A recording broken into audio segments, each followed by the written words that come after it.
Yeah. On challenges to our democracy here at home, I remember interviewing you when you were a baby Secretary of State, February 2021. You just started the job, and you were speaking about the importance of advancing American values worldwide.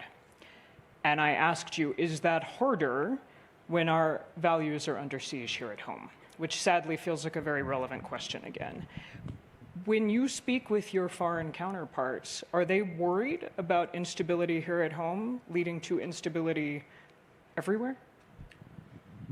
Well, first, I think many of our friends and partners share the horror that I think every American felt at the attack on former President Trump, at the attempted assassination, at the killing of an incredible family man who lost his life trying to protect his family.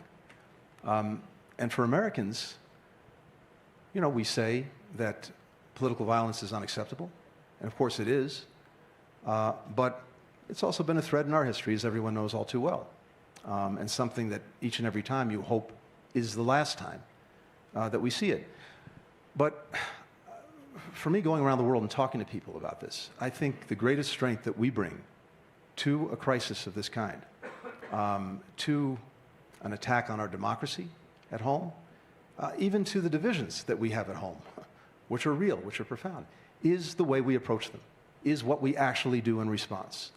And the hallmark of this country, heretofore, has always been to confront our challenges, to confront our differences, openly, transparently, not to pretend they don't exist, not to sweep them under the rug, but to engage them, even when it's ugly, even when it's incredibly painful.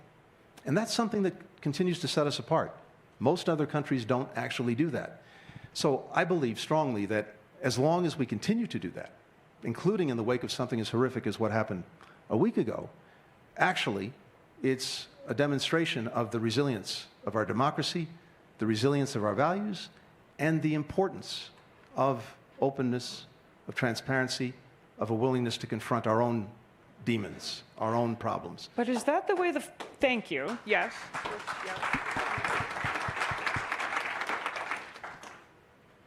Is that the way the foreign leaders you're interacting with see it?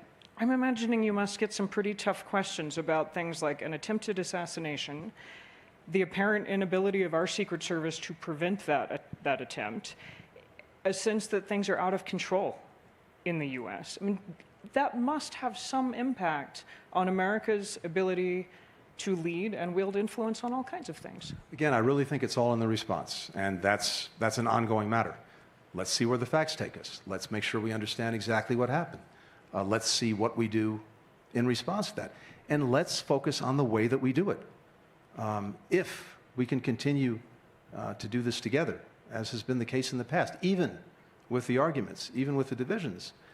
Look, every single time up to now, even when we've had these terrible moments in our history, we have managed to emerge on the other side, and usually stronger and better off. Now, it's no guarantee for the future, but again, I feel strongly, as long as we continue to confront these challenges directly, openly, transparently, we'll get through them.